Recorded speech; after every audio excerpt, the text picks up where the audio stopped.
Speaking was not my thing, man. I mean, I think it's the number one most feared thing, second to dying.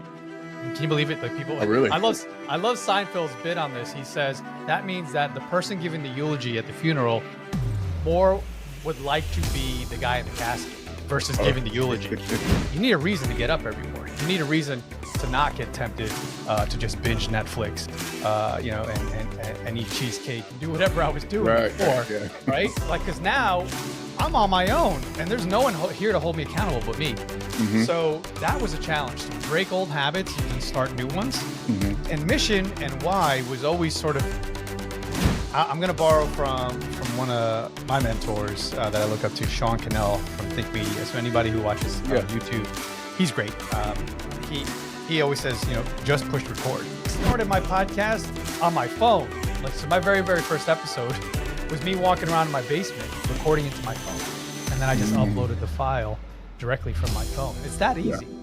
But getting started, man, it's easy. The hard part is the strategy. Like, put the time in, start with the end in mind. Think about, like, what's my ultimate goal? What am I trying to do? And then work backwards. That's the strategy. Erik Cabral is the force behind some of today's most powerful personal brands.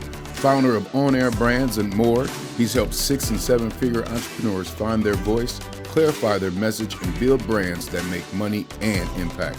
Trusted by names like Matt Higgins, Hale Elrod, and VaynerMedia, Erik's the secret weapon behind the mic. Now, with his new book and podcast, Be Your Brand, he's on a mission to help purpose-driven leaders rise. This is Erik Cabral.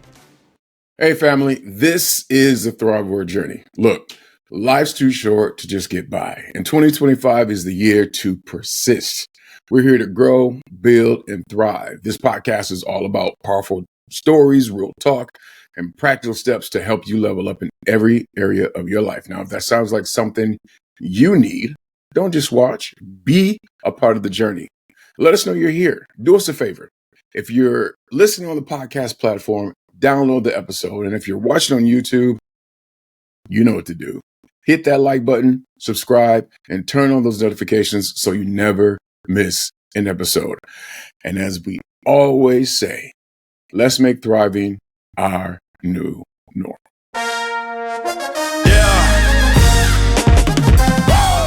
And Erik, it's good to have you on. How are you doing today? Oh, man. So honored. What a blessing to be here, brother. I appreciate you and the show and everything you're doing, man. So thank you for having me. Yeah, thank you. It's cool to talk to it. I've had a couple conversations with other podcasters in this vein, and it sets me at ease a little bit because I know that you know the world of podcasting. And I mean, but before you did all that, you talked about your entrepreneur's revelation from humble local beginnings, and you were helping building brands from, the small business and real estate investors and things like that. Can you just go back, just kind of talk about beginning of your journey into this world? Yeah, honestly, Michael, I never would have guessed, say 10 years ago, that I'd be here with you, having opportunities to speak on stages here and there, host podcasts, be guests on podcasts, because speaking was not my thing, man. I mean, I think it's the number one most feared thing, second to dying.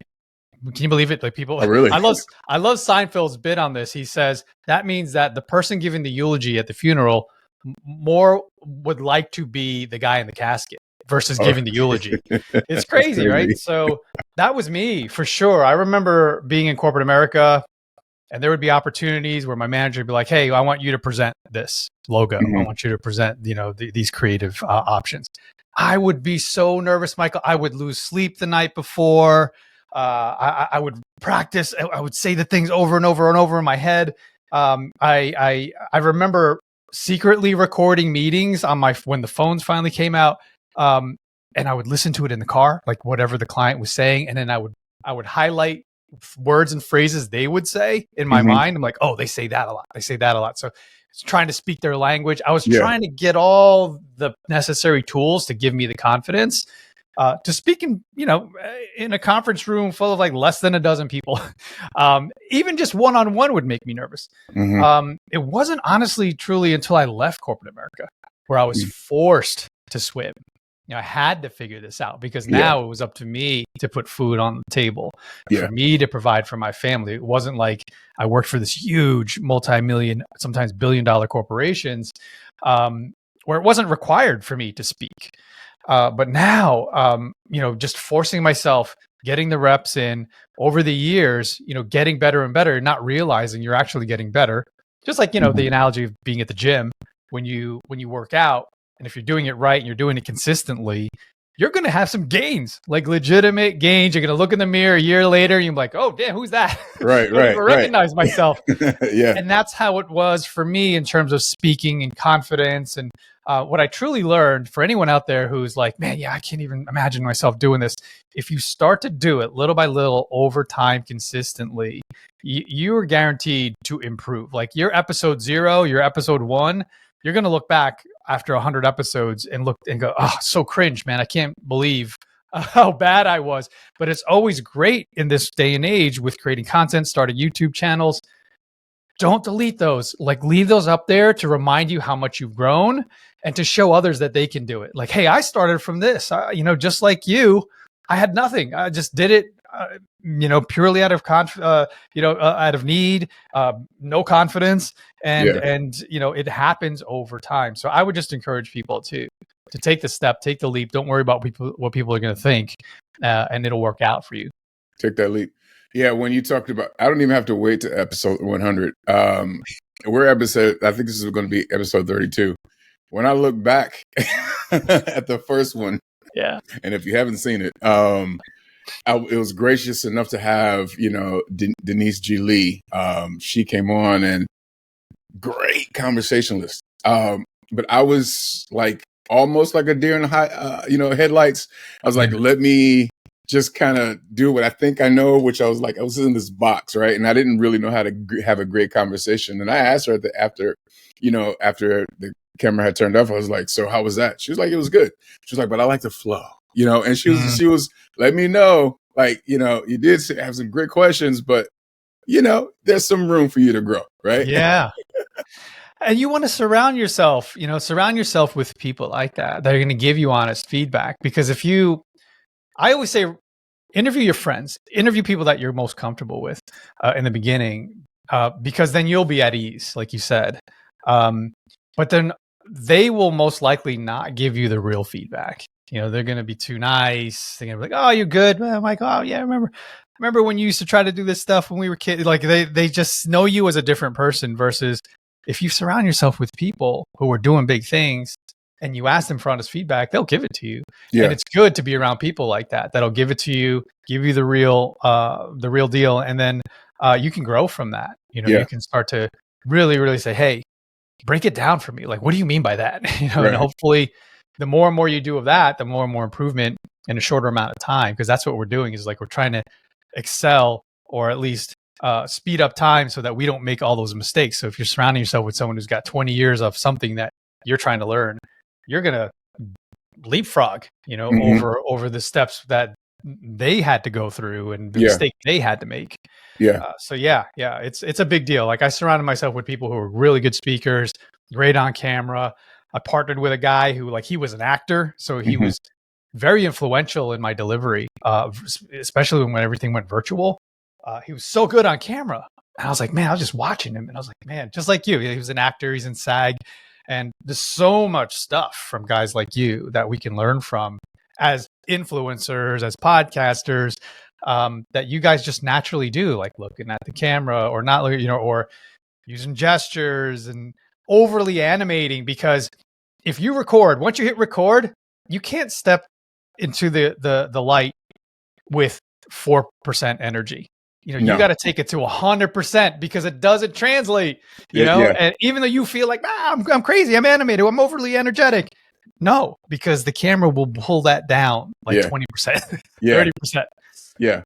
No, because I've had days when I would interview people and I'm there, I'm present, but like whatever happened before will still be playing in the back of my mind. And it would definitely I'm like, dude, why are you looking like this right now? I'm talking to myself, right? Like, maybe the camera shouldn't have been on you at all today. Yeah. But yeah, it's important to just really bring yourself to a podcasting. And you do a lot of podcasting right now. And then can you talk about mission driven entrepreneurs? Can you talk about a little bit about that? Oh my goodness. We have a couple hours on this one. It honestly, Michael, it's been a long journey. Over 7 years after I left corporate, about 8 plus. And but this company that I've been running has been 7 years. We're celebrating our 7th year anniversary this week. And the person I once was versus the person I am now, I understood the Simon Sinek. If you haven't read his book, why leaders eat last, or know your why. Certain things where it was like, oh, the why. You got to know the why when you step into the entrepreneurial world, because you need a reason to get up every morning. You need a reason to not get tempted to just binge Netflix, and eat cheesecake and do whatever I was doing before, right? Like, because now I'm on my own, and there's no one here to hold me accountable but me. Mm-hmm. So that was a challenge, to break old habits and then start new ones. Mm-hmm. And mission and why was always sort of, it was there, and it was constantly being said over and over and over and over, right, in our universe, in social media. But the why for me was simple. I need to make money, right? I was like, I got to make money. I got to feed my family. Yeah. The other why was, I'm doing this for my family, right? But after a few years, I started to realize that's not enough. Because once I started making the money, and once everything was straight, or everything was in a good place with my family, I was like, now what? And it was always a challenge to get up and realize, what am I doing this for? Mm-hmm. And it wasn't until 2 things started happening, Michael. I was having the opportunities to speak on these stages in front of hundreds of people. And I'm like, how did I even get here? Number one. Mm-hmm. And then number 2, the accolades, the pats on the back, the people wanting to do business with us, all blessings. But still, I felt like I wasn't worthy. Mm. And also I was like, where's the why in this? Until this is basically my testimony. I heard this voice that was like, and I'm not going to use the profanity that the voice did, but it was like, you're the effing man. And that was in my ear. And I was like, that doesn't seem right. So I went home, and I was like, at the time it was prayer, and it was meditation at the time. And I was doing yoga, like breath work and Tony Robbins stuff.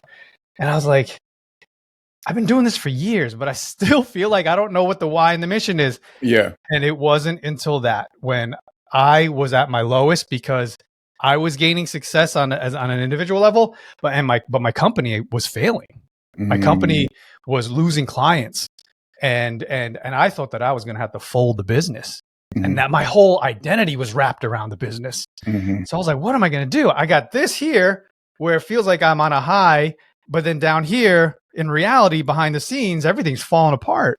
Right. So I felt a prayer, bro. Like, all of a sudden, I was on my knees, and I was getting real messages from God. And it was like, that's not the voice you usually need to listen to that says you're the man.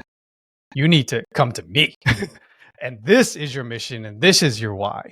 And that mm-hmm. changed everything. Or that I'm getting chills, because it was like, that was a 3-year journey for me to realize that I was doing everything for the Lord, and I was doing everything, and all my business and everything was designed to glorify Him, not me, not my ego, not your ego, right? Yeah. And that's what I was going to say. That was like an ego versus your, like, a spiritual awakening, maybe, and then some purpose that was found within that awakening. For sure. Yeah. So what was the next step after that? I mean, like, what then kept driving you? It was that, man. It was just diving into scripture, praying every day, getting into the habits. All I did was, I was already in the good habits of waking up early, exercising, journaling, doing all the things that Hal Elrod would say. If anyone's ever read the book Miracle Morning, he's got this acronym that's great. It's still a part of my life, called SAVERS, SAVERS, which stands mm-hmm. for silence. Every morning, he interviewed and talked to dozens and dozens, if not hundreds, of successful business owners. And they all did the same things. And he distilled it into SAVERS, which is S for silence, A for affirmations, V for visualization, E for exercise, R for reading, and then the last S is for scribing, aka writing. Mm-hmm. So journaling. So that changed my world. But all I did was replace visualization, manifestation, all those things into prayer, and focusing all that silence and meditation into prayer. And then the reading became reading scripture, reading the gospel, reading the Bible, things like that, were less business books and more just the book and starting to understand, man, all this stuff that Tony Robbins and all this stuff that Ed Milet and all these influencers are just regurgitating scripture, like Jesus's words. That's all they're doing. It's just repackaged. The Go-Giver, one of my favorite books, John David Mann. He everything in there are words from Jesus, just reimagined, rescripted, repackaged. So yeah, I was like, oh, wait a minute. That's when like the aha moment came to me. I was like, okay, let me just go to the source. Let me go to the real thing that everybody's just pulling from and see what that does. And that was it. It was a game changer. That was your game changer. That's good when you have that awakening. And then your life is then led, either led by or led to what I call a fountain. Because I was living in LA, now I'm here back in Atlanta, and I'm here. This is my fountain. Things are thriving and growing, and finding a sense of who I am and my purpose in life. And one of the missions that I have in life is to begin to live my purpose, be my purpose, so that I can help others, support others in living their purpose, and so forth and so on. What is your purpose? Yeah. I mean, it's going back exactly to what I was saying, in that, I'm not building for me. Yes, it's definitely helpful that I'm able to provide. I'm still able to provide, put a roof over my kids' heads, and pay all the salaries for my team members, and feels provide. Good, right? What's that? It feels good, doesn't it? Yeah, I mean, when I get to know the families of everyone that works for us, I know their kids' names, I know where they vacation, I try to support and help with that, like all the things. And then now we're getting to the stage where we want to, create missions or give to charities, like things that we just bigger than us. So that has become my why, is like, how does the company become a vehicle for the kingdom? How does the company begin to build and influence people to come to the light, to come to Jesus and talk about, how do we do this on a massive scale? It's been going on for centuries, right? But like over the past several years, especially after 2020, I feel like the nation, even the world, got lost. Like it was crazy what was happening. Yeah, COVID was something. A lot of us woke up.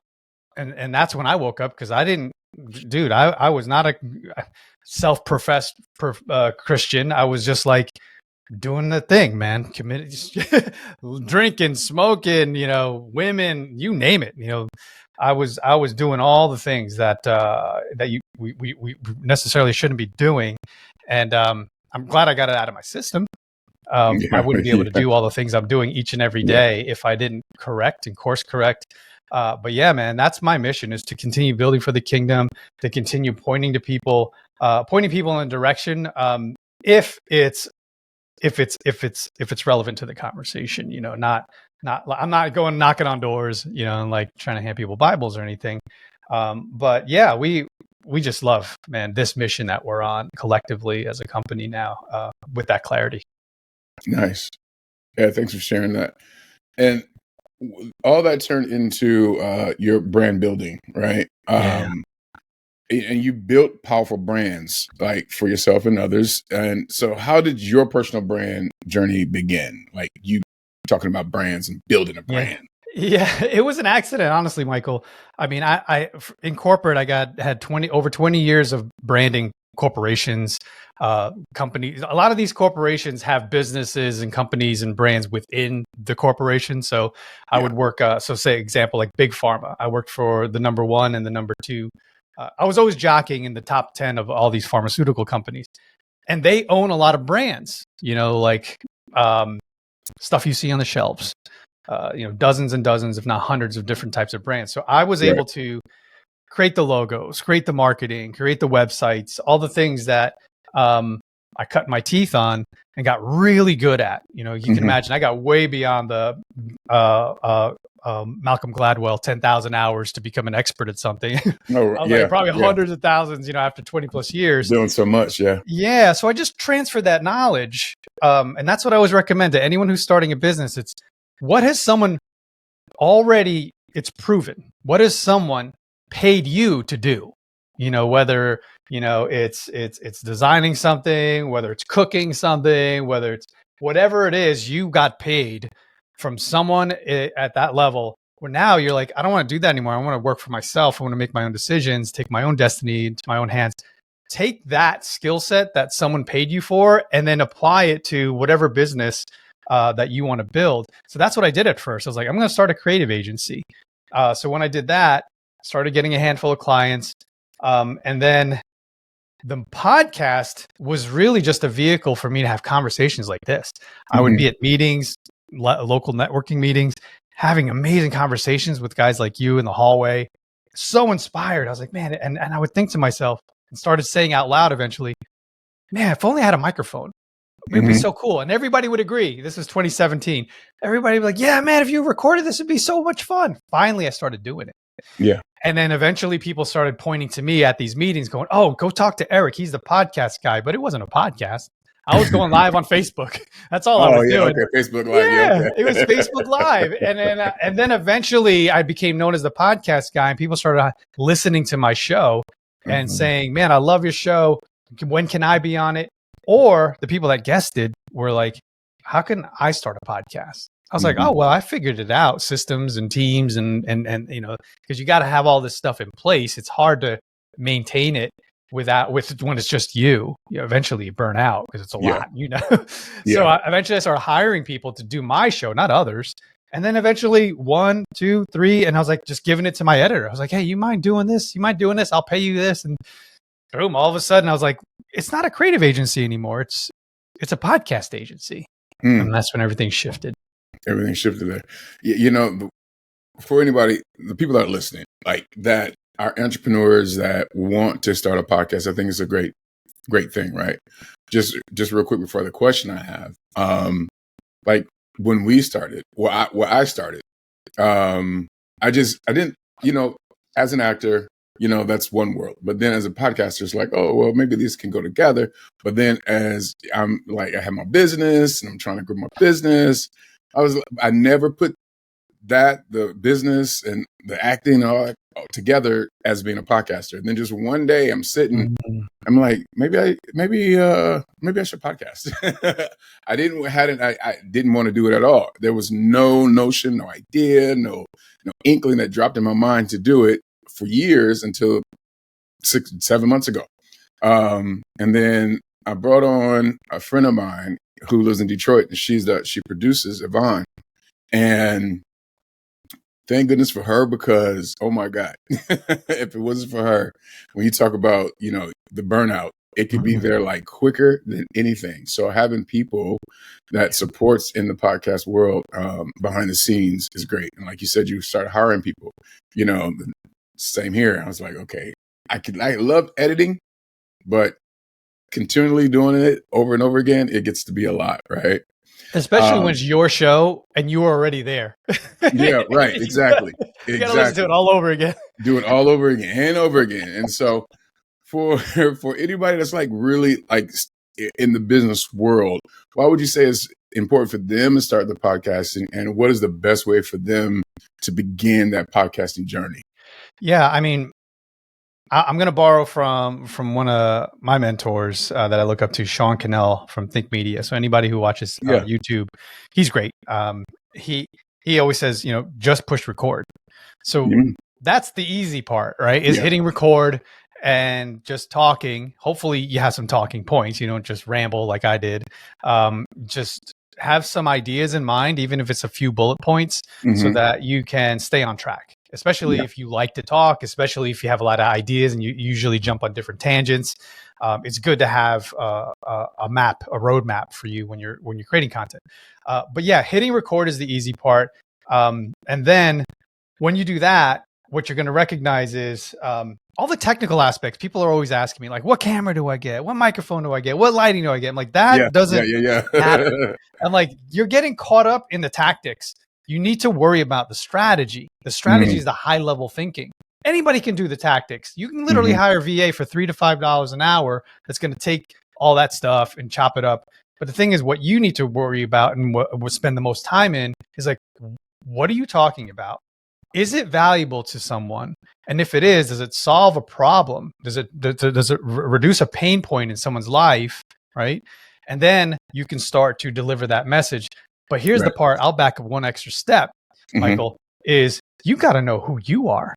Yeah. Because if you start opening and stepping to the mic and the camera and you're babbling and talking about all this stuff and you're inconsistent with who you are, people are going to instantly distrust. They're not going to believe in you because now you're saying this, you're saying one thing one day and you're saying another thing the other day because you never got yourself straight, because you're always, trying to move towards a trend, or you're trying to appease other people. Or you think, what is someone going to think? I got to be this. I got to play this character when it's not you. So everybody understands and knows the word's been overused nowadays, but authenticity. It's still legit. Like, you have to be yourself. So if anybody ever met me from this show, like you say you met me at Michael's event, I'm me. Like, this is exactly who you're going to meet. Versus somebody like when you're in the acting world. I met so many actors when I lived in New York City. A lot of them were not nice, because I expected them to be a certain way, but they're playing a character.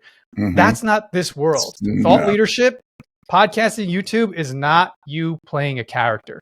You have to genuinely be yourself. In order to do that, you got to figure yourself out. What are your systems and beliefs? What are the pillars you stand on that you'll die on? What's the hill you're going to die on? And then stand for those things and don't worry about what people think. Yeah. That's the first step, honestly, before doing the work and hitting record, and then figuring out, who do I serve? Who do I want to help?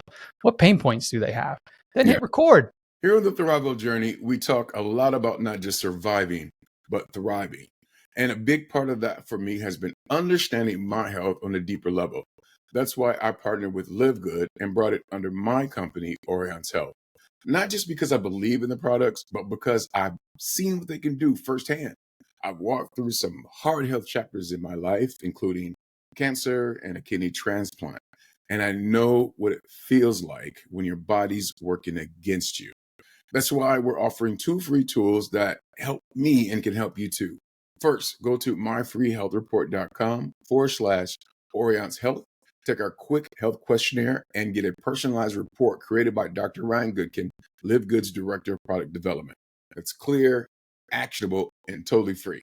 Second, visit myfreedetox.com and get a free chlorophyll and zeolite detox bottle with your first product order. It's a gentle, natural way to clear out toxins and start fresh, something I personally use and stand behind. This isn't just a sponsorship, it's part of my mission through Orion's Health, to help people thrive in body, mind, and spirit. Of course, always consult your physician before starting any new supplement or health regimen. Your body is unique, and your healthcare provider should always be part of the conversation. The links are in the show notes. Now tap in and take your next step toward thriving. Now you're good. Over the long haul, it's going to work for you. Yeah, I found that to be very important. First, genuinely, authentically being yourself and bringing who you are to the camera, and what reason or reasons you have for being behind the camera and who you're serving. I think that's really important. And so in the world of podcasting, I know I started last year, 2024, November. I think maybe a couple months before that. I think we put the first episode out in November. But I would look at so many different podcasts and I'm like, man, there's so many. You know what I mean? Yeah. And you feel like the whole space is like overcrowded. But when you have an authentic message that can serve people, it will stand out, in the crowd. What do you say about that world of the podcast world being overcrowded? Yeah, I love this question because it is a common one. And I always say, I liken it to walking into the bookstore. Thankfully, they still exist, right? I thought Amazon for sure was going to shut them all down. But say you're walking into Barnes & Noble, the only one I know of that still exists. When you go to look for a certain type of book, whether it's a novel or whether it's a self, improvement book, whatever it is, whatever genre, there isn't just one book on that topic, right? There isn't just one book cover. There's hundreds, if not thousands, in certain categories and niches. The same thing applies to podcasting, specifically because every time someone's talking about, say, finance or faith or fitness, whatever it is, there's no one that's telling the story through your life experience. There's no one that has your experience and no one that can share those things other than you. Yeah. So of course, like that's if we applied that same sort of question to books, there would be no more books. They would have stopped centuries ago. Oh, somebody wrote a book on that already. Right.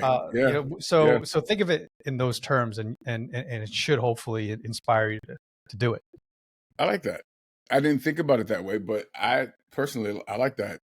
I mean, because, you did it, right? What got you past that barrier? I think I'm a guy that once I say I'm gonna do it, I'm gonna do it. You know what I mean? And it's not unless I choose to just stop for whatever reasons, then I'll just stop. But because I see possibility in what we're doing, I see that it is serving an audience. I see that it's serving people, and I see that people are getting something from this. It's like, okay, well, we're doing a service, we're doing something, and it's not just a hobby. It's actually a business building kind of thing. Can you actually talk about the separation between a hobby podcast and a business building podcast? Yeah. Well, I want to get into that, but I want to address something you said there, in that podcasting isn't an overnight thing. You can't start a podcast and think to yourself, I'm going to see how this works for 2-3 months. That's not how it works. Yeah, it's not how it works. You have to be in it for the long haul. Yeah. And the number that I always put on it is do it for a year. If you're doing it once a week, that's 52 episodes. So at least 50. Okay, you got 2 weeks off, for the holidays. Give yourself 50 episodes over the span of a year and a half, even. Sometimes it takes people that long. And then reflect on it. Look at the numbers, look at the relationships. Because I always say it's not about the ROI. People are always like, hey, Eric, when I start a podcast, what's the return on my investment? Because we cost $30K a year in order to produce your podcast every year. So they're like, what am I going to get back? Am I going to make that money back? And this is what I always say. It's like, if you reframe ROI to return on your relationships, your ROR, because that's everyone you mentioned in my bio, working with Shark Tank, working with Gary Vee, working with Hal Elrod, all these people I met because of my podcast. Now, can you imagine if I didn't have one? That I wouldn't even be here right now with you, right? It was because of the podcast that created my business. It was because of the podcast that created relationships where I text these authors who I know and love now, because that's what happens. It's like you form a relationship with people. And that's what I was in it for, versus like, am I going to make money doing this? So if you're in it and your heart's not in it for the right things, it's going to fade. You're not going to be able to sustain, because you're not in it for the real truest reason, which is to love on people, to pour into people, to build relationships, and not go in and going, what's in it for me? What's in it for me? Me. As soon as I step into a room where there's a bunch of people like that, I get drained, man. Like I'm like, oh, because I'm one to pour into people. And everybody's like, me. Then I'm like, okay, I'm out. I can't come back to this conference anymore. I'm dead. They're gonna suck the life out of me, But yeah, I forgot your question. Brain. But yeah, I'm gonna stop there. No, it's good. So was it yesterday or today? I think it was today. You said hobby. Say again? No, I remember now. Your question was hobbies versus, but go ahead. Yeah. Oh, good. Oh, well, I'll talk about the ROI, ROR. ROR, yeah. We have another show called The Grit Network with me and another brother of mine. We're both, fraternity brothers.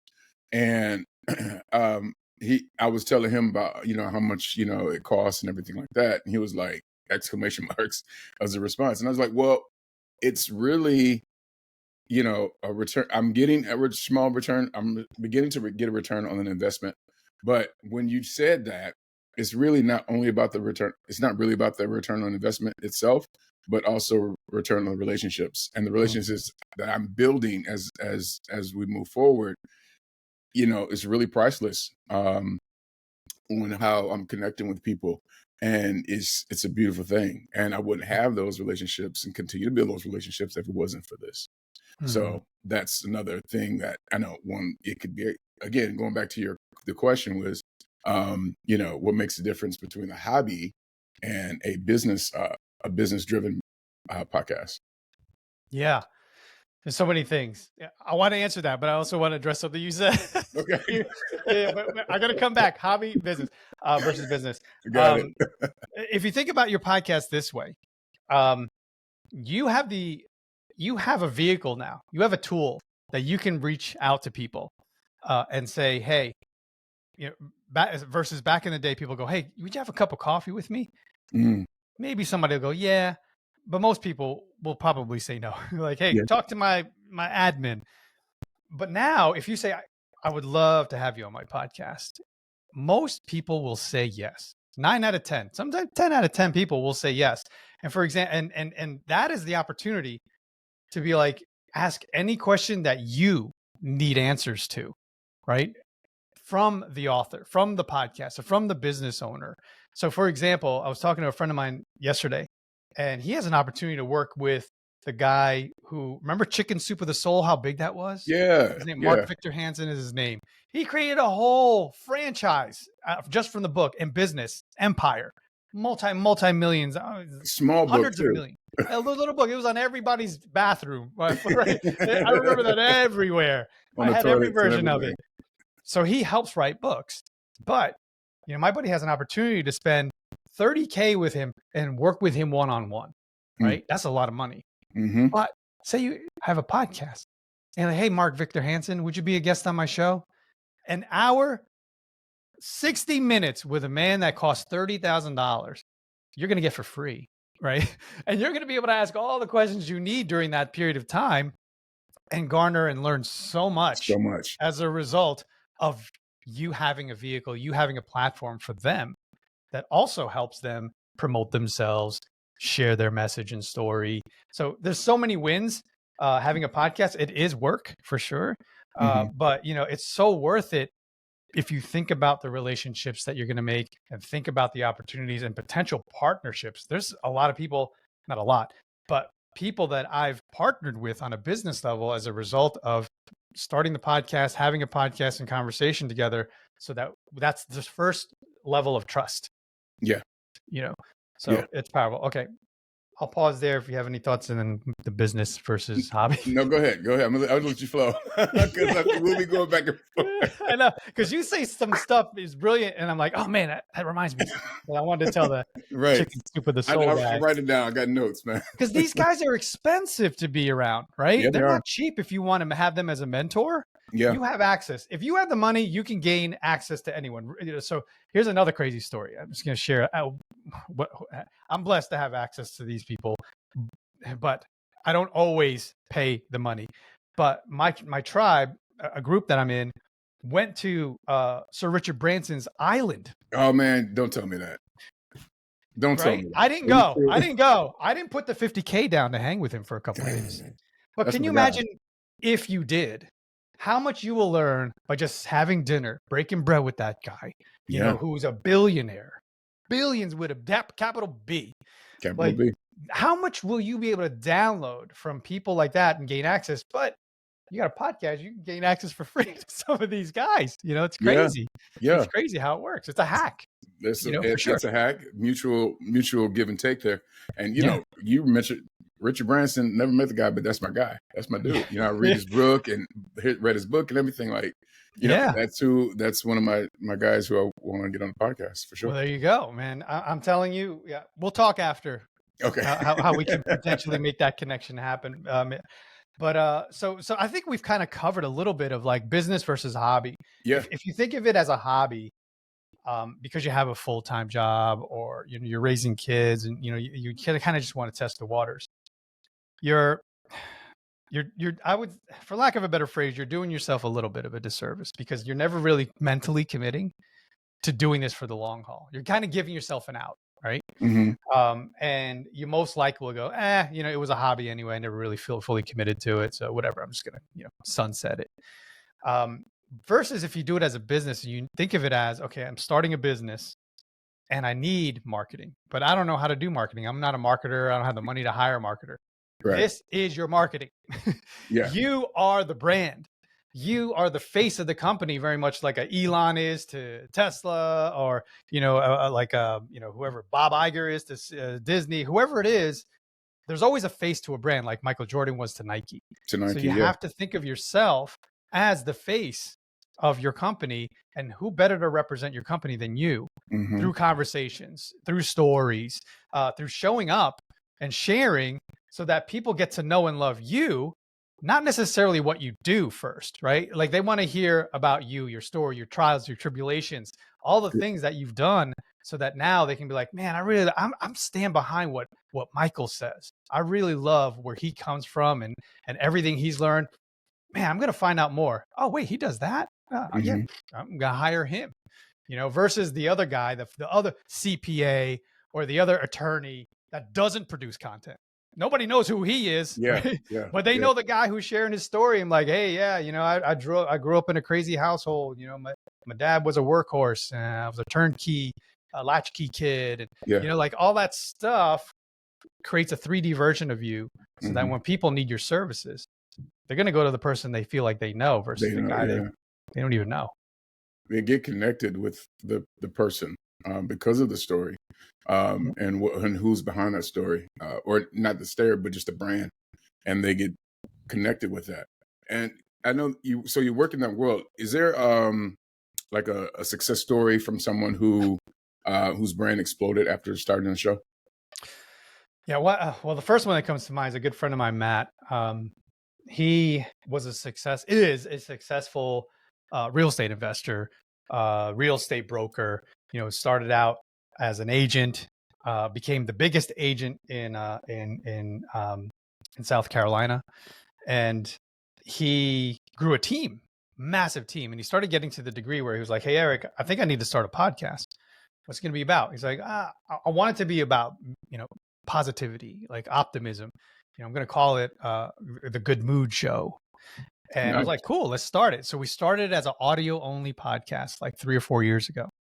And he invested a lot of time and money into it, but he didn't try to figure it out himself. That's the other thing is, if you figure it out yourself, write down the systems and processes that you do every day as you edit. And with the mindset that I'm going to pass this to somebody, I am not doing this forever. The only reason I'm documenting this is so that I could give the playbook to a VA or to someone else, so that I can go do things that will build the business directly versus continuing to do this. So anyway, he knew to do that. So he hired me. He was like, Erik, I don't want to figure out how to start a podcast. Launch it for me, produce it for me on a weekly basis. And then I'm also going to invest in radio spots. So he started putting in the money into radio. The podcast started blowing up. He started growing. That became another arm of his marketing for all his whole business ecosystem, to the degree where he wrote a book with the same name. Now we evolved the brand to be called Good Mood Revolution to match the book. So the book is the same, the podcast the same. He's building a whole community around it. That's like one of the best examples of where your podcast can go if you start to follow the natural progression and evolution of a podcast, to say, oh, maybe I'll start at this, and then this can happen, then this can happen, and this can happen. Eventually, a community can grow into a conference. It can grow into local meetups. It can do so many things for you. And if you own the stage, man, you have so much influence. Everybody wants to be around you because they know so many people that can help them in their world. Yeah. Just for points of clarity, VA means virtual assistant, correct? I just want to make sure. Yes. Yeah. Okay. So, well, I knew what you meant, but I just want to make sure. Yes. Don't want to leave anyone behind. Right. Don't leave them behind. So that, I think one of the other things that you had talked about was uh, bringing strategy to Mm. to your plan, right? Just have a strategy. And one of the things that we started to work on was really creating a playbook. I don't know where it is right now, but but we need some work on that playbook. Yvonne, we need to work on that. For the people that are starting, in the podcast world, why we talk about what's important and why is it important. What is that financial part where that won't take them too far out of the game, but get them started, in a good space? Oh, you mean like what's the investment to start a podcast? Yeah, I know there are tiers, but what's where should they start? I mean, if you're going to go the VA route, the virtual assistant route, that could be phase two. The phase one approach could simply be a platform subscription to like a Podbean that's going to distribute your show to all the podcast platforms, because there are dozens of them. I mean, everybody Yeah. knows Apple and Spotify, but there are others.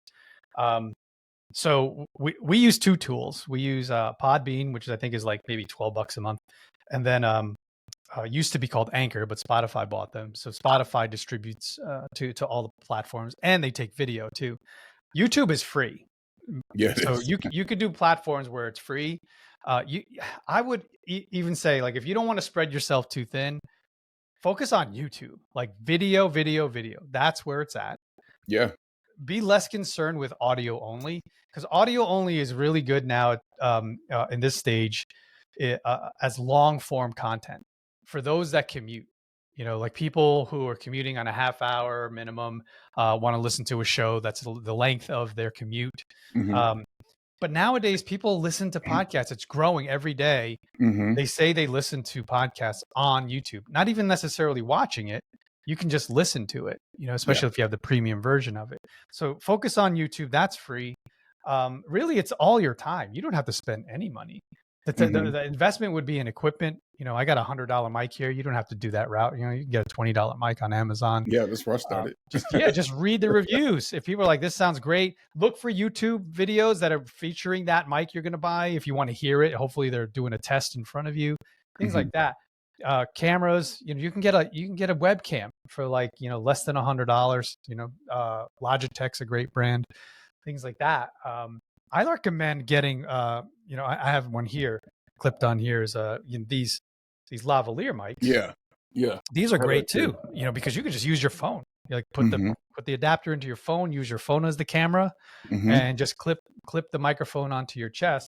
There's a lot of people I see on YouTube using it now. There's a brand called Hollyland, and it looks like a little black button. That's my lavalier that I have. There you go. Yeah. So, it is. Yeah. I mean, you tell me how much that. I think it's like $150 or less. Yeah, so I don't remember. Yeah, these things are nominal, but you could probably spend less than a couple $100 and get going with your podcast. I started my podcast on my phone. So my very, very first episode was me walking around in my basement recording into my phone, and then I just uploaded the file directly from my phone. It's that easy.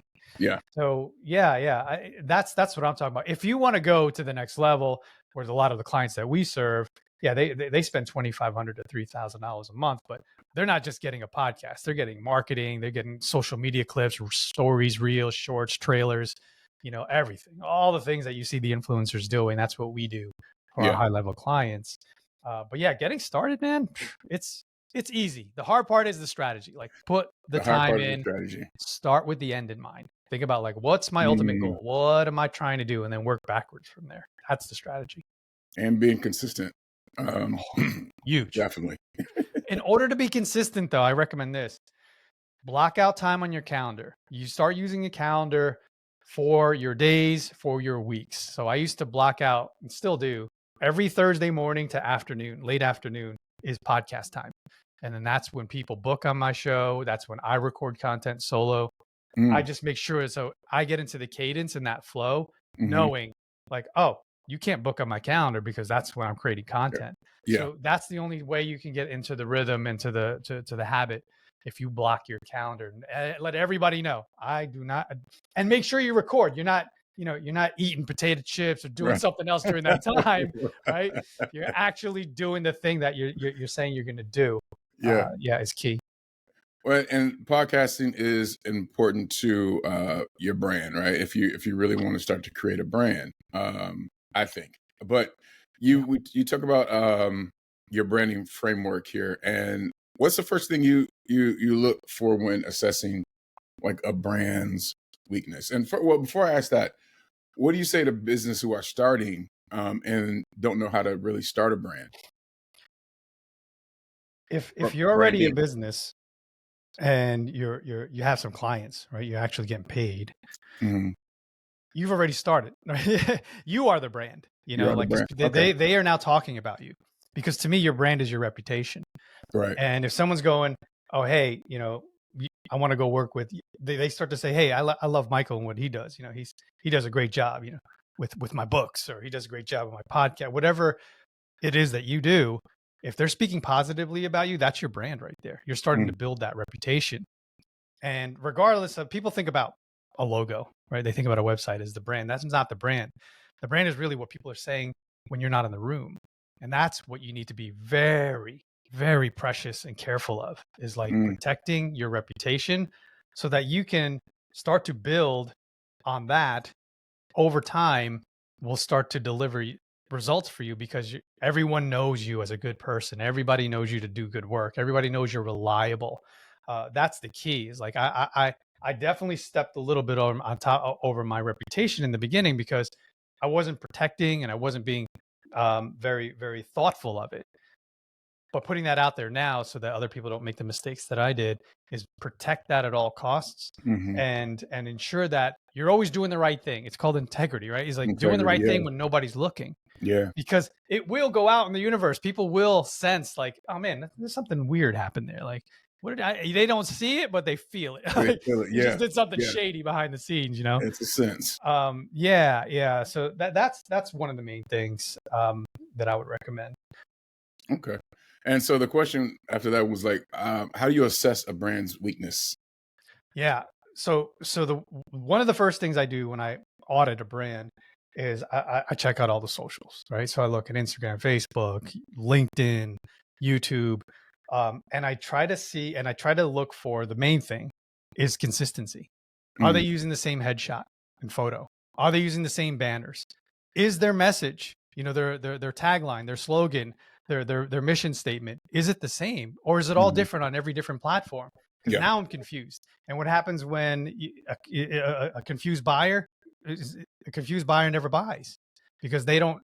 Basically, you're trying to build trust, but if somebody's doing one thing and versus another thing, and you're breaking that trust right off the bat, because they don't know what the story is. So they're just going to go on. They're confused. They're going to go find somebody else. So that's what I always do, is make sure that, hey, it looks like you're using different photos. Let's get those all the same. Oh, it looks like you have an inconsistent message. Make sure that's all the same. Yeah. And then from there, it's really about figuring out who you are. That's the next step. Is like, who am I, and what are my core values? What do I stand for? And let me start putting it out there with the intention of building trust. Yeah. I was trying to find the question I had, because when I did the research, you talked about clarity, and that really brought up a question for me about clarity. And I'll just use my personal story. Is that what, just starting out, I had a sense of what I wanted to do, but there was no clarity to what I was doing. So I would hodgepodge things, right? And then you talked about, being consistent with your messaging and your pictures and everything like that. Can you talk about clarity and bringing clarity to the brand and the essence of it? Yeah, I'll sum it up in this, and then I'll expand. Is I always say, if you don't have clarity in your message, how do you expect others to have clarity in what you do? If you don't get it, if you don't know, and you communicate in a way that's super clear, number one, who you are, and number two, who you serve and how you help them. Like, what problem do I solve for you? If you don't know that, it's going to be really difficult to express to others how you can help them. You're not going to get them on board.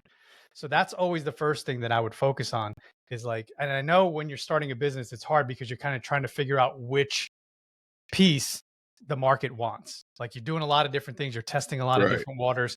So, but eventually when you do find a thing that people are asking for and you're getting paid to do a lot of that versus a lot of what you say, you really want to do one thing, but people are paying you more to do that. You got to focus on the thing that's going to provide, right, the money that you need. So that's where, even if it's not long term and you're like, man, I can't do spreadsheets, or I can't, manage people, their accounts for years and years. But if it's working, commit to that for a year and say, hey, I know that this is, get in their headspace and think about, like, what is the problem that they have? And how do I communicate that problem to the degree where they're like, man, Michael's so right. How am I going to, oh, he knows the answers. You're like, this is how I can help you. You're like, oh, you feeling this pain? Yeah, let's go. Let me help you. Like, are you disorganized? Like, you need somebody to come in and help you organize your house? Look at me. Like, I did all this. I organized it, got my files right, I need this, by the way. I created a command center in the kitchen with the folders and the bills here, the junk mail. I'm like, I saw people talking about that. I'm like, yeah, that's me. I'm a hot mess when it comes to organization. But if you're speaking about it, they will show up. They'll raise their hand and go, oh man, you're talking. That's me. Thank you. Yeah. Oh, you help with that. Great. Yeah. I'm going to call you. Right. If you have, like, as a business, you could be I look at it as you being the paying pill. You know what I mean? Yes. To their pain, to their issue. 100%. I mean, isn't that old school commercials, right? You see, like, hey, you got back pain? And then they show all the people, crouched over, old people, young people, whatever. And they go, okay, we got back, whatever the name is for the stupid brand, right? Bayer, whatever. Yeah. And you're like, oh, that's me. Yeah, I need that. So we just have to do that for ourselves. We are the commercial for ourselves. There's nobody that's going to be a brand champion. There's nobody that's going to promote and sell us the way that we can. So we just have to step up to the plate and not worry about what people think, and just go, this is what I do. And say it with confidence. Yeah. Say it with authority. Say it with your chest. I know I can help you Yeah. for sure. And if you know you can, and you're confident in that, one of the best tools that I used to use back in the day is, and I would still use it, but I haven't used it lately. It's like money back guaranteed. Like, if you're not happy with the services, we literally gave back the money to a client. Like, here's a few grand, take it. You're not happy? I'd rather you walk away and say, I didn't like the service, but they came with integrity and they gave me a full refund.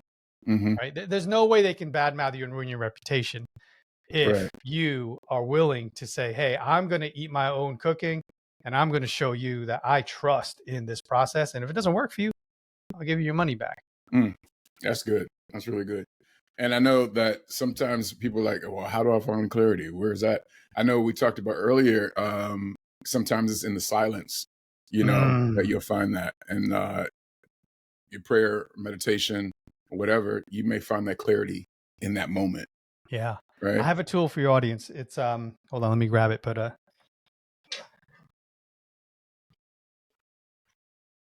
in the silence, for sure. Silence and prayer, I think, is great. But to come up with the words is challenging. And I always, and this is something I usually give to my paying clients, is these core values. If you've never read the book called The One Thing by Gary Keller, I highly recommend that book, The One Thing. Well, his company produced these set of cards, which I think has 300 or 400 cards in it. And you can find this on Amazon. You can find it on the One Thing's website. But it's core values. And in here are words like, say, hold on. There you go. Yep. Inclusion. Or, what's that? Balance. It's upside down. It's upside down. Hope. Whatever it is. It's got hundreds and hundreds of words. And what I have my clients do is I say, spread this out on the kitchen table or the floor, all of the words, and then start turning, because the other side's black. Turn it to the black side and say, that doesn't represent me. That doesn't represent me. And what you're going to find is a dozen to 2 dozen words that resonate with you. And then now you've got your roadmap to creating your core values. And I always recommend minimum of 3 to 5, because if you have more than that, it's hard for the human brain to memorize a ton of words. And you want to just be able to riff, like whenever it goes, hey, this is what I'm about. I'm about light and love. I'm about, fitness. I'm about whatever it is. You got these words.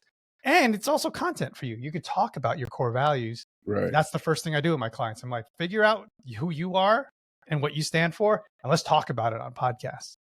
Why does it mean so that much to you? Why? Yeah. So we talked about podcasting. We talked about brand a little bit. How does one? You can go ahead and take a sip. I ain't gonna. I'll wait for a minute. How do you help your clients stand out online, or if somebody's beginning in the world of branding their business or podcasting? How do you help them stand out online? Yeah, it's what you said earlier. Number one thing is helping them gain clarity, because if you're not clear, others won't be clear, and they won't work with you. So we have to. That's the very first step. And a lot of people think they are clear, and then they say all these things, and I'm like, I'm confused. Like, you're saying a lot of stuff, Too much. right? Let's distill this into one phrase. How do we do that? So that's really difficult for people. It's becoming easier with ChatGPT, AI. You could definitely start leaning into that tool to kind of gain clarity. Just speak to it, say, hey, this is what I'm about. Can you give me some core values? That's another great tool. A lot of people started using. When I gave them these core values, these cards, people would take the words and put them into ChatGPT. But you got to gain clarity on who you are, which will start to form your message. And then from there, you can either create like a mission statement, or, you can, at least the next step, start to figure out who it is you help the most. Like, who do you serve? How do you help them? Specifically, like, do you have a tool? Do you have some sort of course, that they can walk through, that works? It worked for you, it worked for others. You got case studies. That's the thing too. Get somebody to eat your cooking, get somebody to use your product, your course, your framework, so that you can get a testimony, like do it for free and say, hey man, all I'm going to do is ask you for like a testimony, so I can create a case study and then start this business, start to tell others how it will help you. They need proof of concept. I was going to say they need proof. People need proof. They can see you, but people still need the proof of whatever we're delivering. One other question is, what do you hope every entrepreneur hears in their soul after working with you and hear you here on the podcast today? What's the question again, Michael? I wrote it down. What do you hope every entrepreneur hears in their soul after working with you or hearing you on the podcast today? Yeah, I'm going to go back to that. It's in your soul, in your heart, there's something bigger, right? Something bigger than us. And those are the people I love to work with, like people that know there's something bigger. Now, grabbing onto and getting clarity on what that is and who that is, that's really up to each individual soul. But they know when they work with me what I believe in and what my mission is, which is great, because that's what we're talking about here. Once you gain that clarity, you can put it out there without fear and let people know, because you will begin to attract who you are, basically. Just like anybody who's married, anybody who has a spouse or a girlfriend or boyfriend, it's like everybody wants like you want that, you got to become that. Like, you want to attract that type of person, that type of look, you got to reflect that, right? So it's the same thing in business. It's like if you want to attract a certain type of client, you have to reflect all the things that they want to see in a business owner, in someone that's going to solve their problems. So it's not necessarily faking it to make it, but there is a degree of that for sure, because if you're just starting, you don't have all those things. So you got to kind of still have the swag, and know that you can deliver, even though you haven't yet. So it's a weird transition, but eventually you get there for sure. Yeah, I had I'll go with that. I hate it when people told me that growing up. You got to fake it till you make it. And I was like, oh, that would cringe at that. But I get what you're saying. There is a transitional space where you're becoming this person that you're trying to, exemplify. And there's a bit of that. So yeah, I get it. I know he's controversial, and I was a huge fan up until he lost his mind. But Kanye West, I always admired him because when he was young, anyone who remembers the Dave Chappelle show, when nobody knew who Kanye West was still Kanye. Like, he acted like the success, selling out to millions in arenas, with multi-platinum albums, even when he was a nobody. Yeah. Like I was like, wow, look at this guy with the confidence. If you go look at the clips when I don't even know how young he was. Maybe he was still a teenager, but he would show up on Chappelle and there would be, Erica Badu, and there would be, a Tribe Called Quest. There would be all these successes. He was clearly the nobody in the room, but Mm-hmm. Kanye was Kanye. And I Mm-hmm. always admired him for always being that, fake it to make it, because he kind of manifested that. He created that as a result of walking the walk and talking the talk for years and years and years, until finally he became that thing. I agree. So, I mean, there is proof that it works. I just say, like, yeah, don't do it where it hurts people, or you're Yeah. doing it where it's really, you're never going to become that, Don't do that. Don't Yeah, do that. yeah. Man, Erik, everything that you've spoken about, there's so much more that we could talk about. And for you, the delivery that you have and the experience that you have, we can again go for hours. But with respect to people's times, and I know when people fall off, they'll listen, they'll play it, and in the background, whatever, but they're not watching. So we're going to wrap up. But as your last words here on the Thrival journey, this go around, what advice would you give to someone who feels like they're late to building their brand, and too late to the game of podcasting? Yeah, I always say it's never too late, even though sometimes it may feel like it's too late. Because if you don't start, you'll always regret. You'll always look back and go, "What if I did this? What if I did that?" Versus just starting it.